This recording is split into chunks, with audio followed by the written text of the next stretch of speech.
history of the desalination, types of the desalination, and so on. Basically, desalination is a process that takes away mineral components from saline water.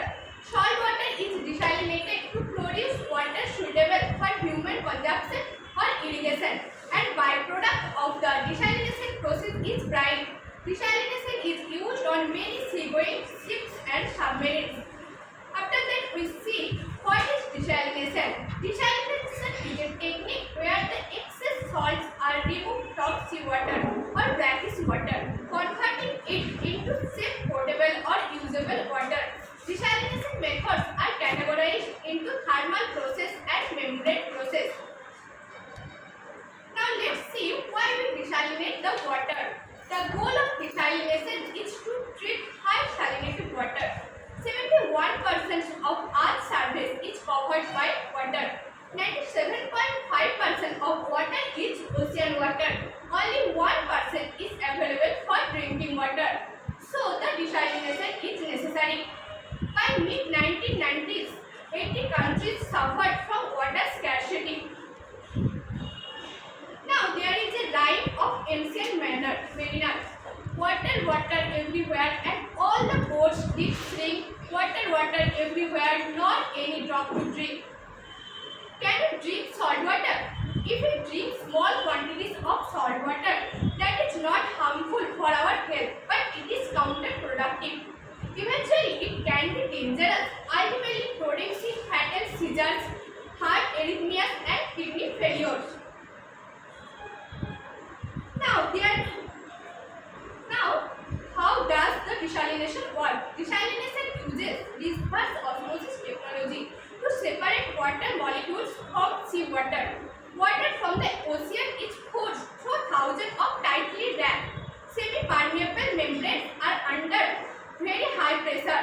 The membranes allow the smaller water molecules to pass through, leaving salt and other impurities behind. Now we come to the history. Desalination has been used for thousands of years, as Greek sailors used to boil water to evaporate fresh water away from the salt, and Romans used clay filters to trap salt. Alexander Sergey was a Ukrainian Israeli chemist and inventor. He is the most noted for inventing a process of seawater desalination. After discussing the history, we know when desalination was invented. In 1964, Alexander Sergey obtained a patent for seawater desalination.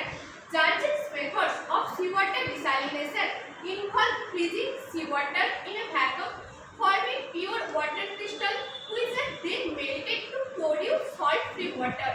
The salt is drained off in the vacuum stage. Kuwait was the first country in the world to use desalination to supply water for large-scale domestic use.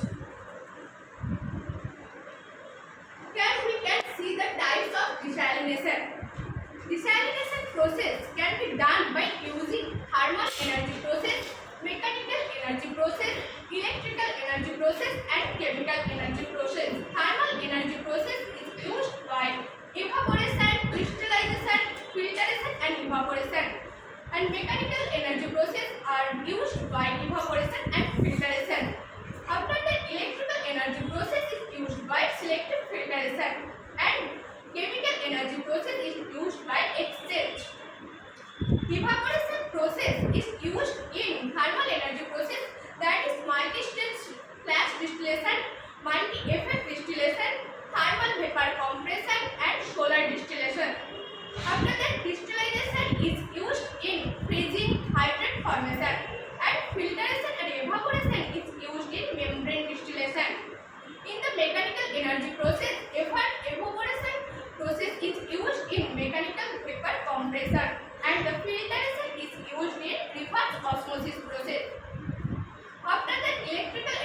desalination. Distillation is a French separation method whereby saline water is heated to produce water vapor, which is then condensed to produce fresh water. After that, we see there is thermal desalination process. Thermal desalination is a method of clearing water that can occur through many different processes. In this process, we heat the water solution and gather the pure water when the vapor cools and condensation occurs. So, I would like to call my teammates SAMADRITA CHATTERJEE to continue.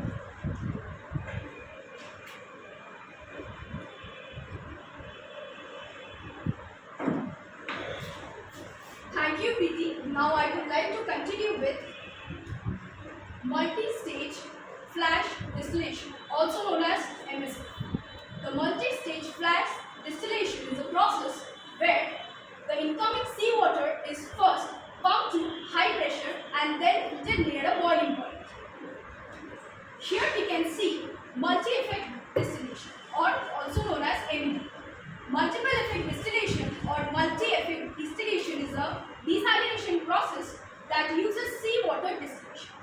It consists of multiple stages, also known as effects.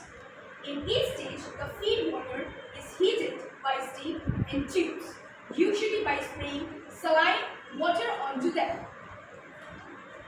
The next we can see is thermal vapor compression, also known as TVC. MED with thermal vapor compression is also known as MED TVC, or simply known as TVC. This is most rapidly going distillation process. The process combines basic with MED system, which is a steam jet ejector, which enables the plant to utilize the enthalpy and kinetic energy from the motor system. Here we can see a pictorial representation of thermal vapor compression, also known as TVC. The next here is solar distillation. Solar distillation is a process in which energy of the sun is directly used to evaporate the fresh water from sea, also known as brackish water. The process has been used for many years, usually for small scale application.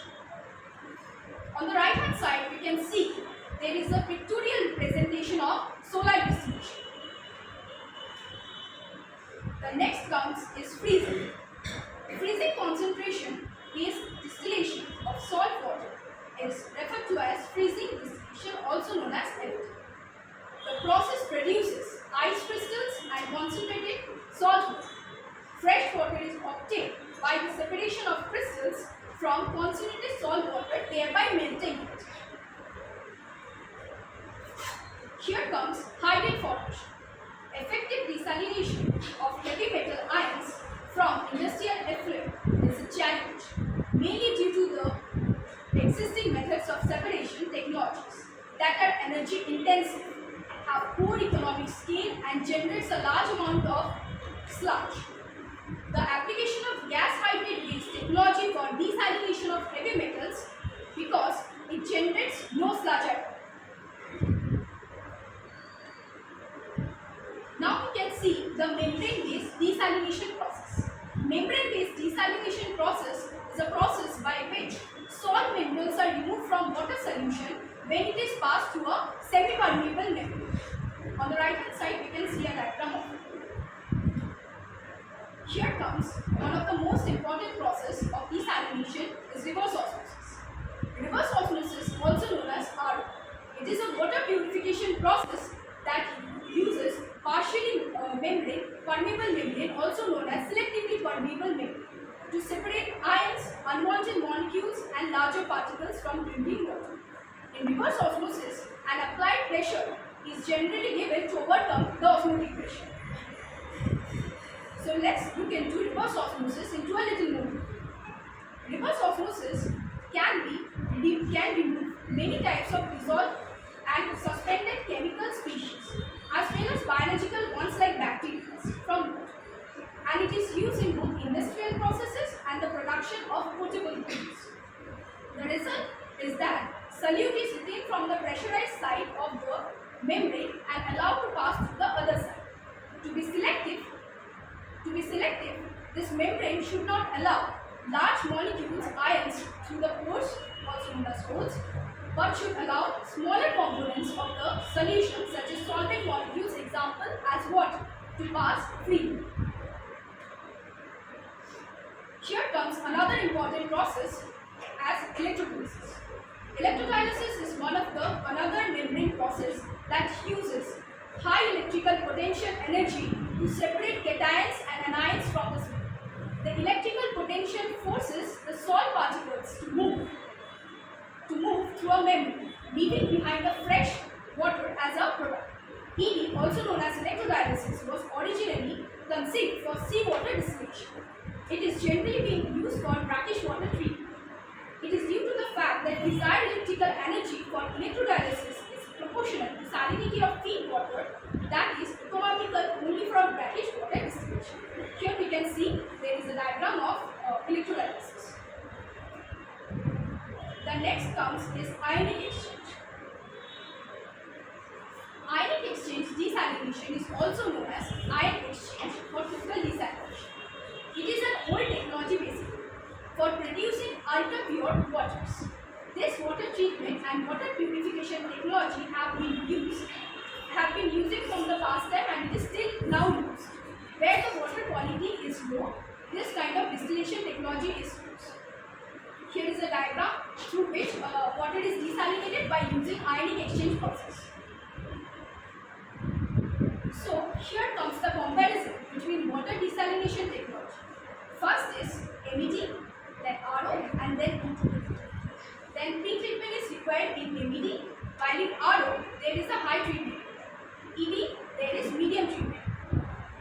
In MED, that is multi-stage flash desalination, is applicable for relatively high salinity. In RO, that is reverse osmosis, medium or low salinity is needed. ED, electrolysis, medium salinity. Advantages: good salt water separation effect is there in multi-stage distillation. In reverse osmosis, high technical maturity is there, small water occupation, high water quality is needed, and low inputs. Now I would like to call RIDDHI for continuing the rest of the presentation. Thank you, PRITI and SAMADRITA. From now, I will continue.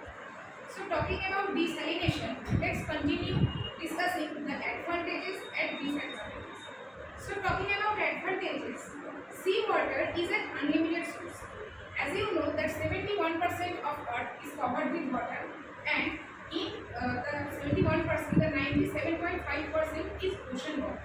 So, it has a huge quantity.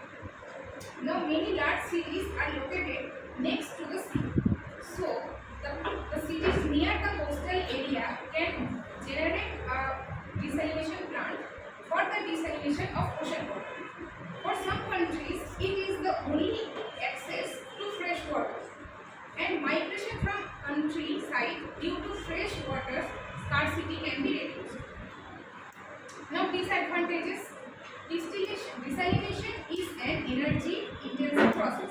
It consumes so much energy in the plants to desalinate the water, and investment and operation costs are very high, because as you know that blowing off a desalination plant is not an easy thing, and it is too much consuming of the money and the resources of energy.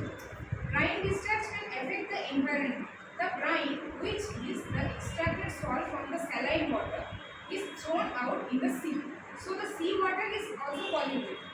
Now, brine discharge of brackish water desalination inside the country is difficult, because also in every country is not situated in the coastal areas.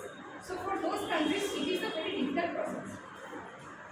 Now, talking about advantages, there will be a question that is desalination is the future of drinking water. The desalination technologies offer a bright path ahead. Technological innovations that provide quality drinking water are essential for regional growth. With 18,000 plants over 150 countries around the world, desalination is becoming a major source of potable water. As I said that it is a huge source, and also if it consumes a little less money to degenerate the desalination process, then it might might be future of drinking water because it will be a great source and it is a huge source. So it might solve the water scarcity problems. Now, will water desalination solve water crisis? As I said earlier, that it is a huge use, and also the water desalination can be eco-friendly because we are receiving the source from the nature, and also it can be dangerous because the other minerals and salts which are extracted from the sea water are thrown into the sea again. So the ocean water is polluted. Now there are some areas of desalination and some are discussed in the next slide. So those are marine pollution, groundwater pollution, and the use of land as energy, and noise pollution. Some social impacts are discussed, and weather and air quality.